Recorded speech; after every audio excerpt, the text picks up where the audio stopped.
প্রশাসন মানতে হবে, আমাদের দাবি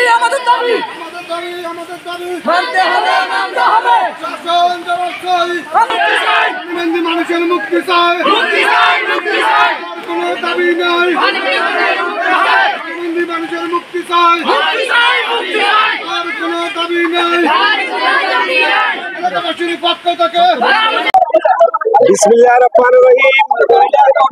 আসলে ৬ নম্বর ওয়ার্ড জলাবদ্ধতা অবস্থায় আছে।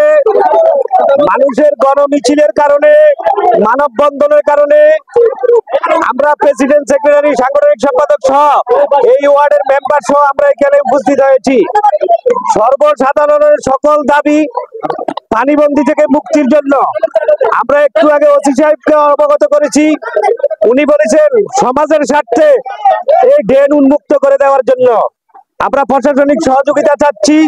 ওসি সাহেবের নির্দেশ ক্রমে আমরা ড্রেনের কার্যক্রম শুরু করতেছি সবাইকে নিয়ে।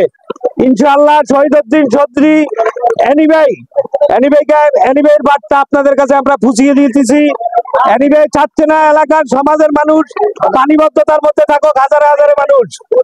এবং আমার নেতা শহীদউদ্দিন চৌধুরী এনিভাইয়ের নেতৃত্বে আমরা সামাজিক কাজ করার জন্য আমরা আপনাদের পাশে আছি এবং থাকবো, এবং আমার নেতা আপনাদের পাশে থাকবে ইনশাআল্লাহ।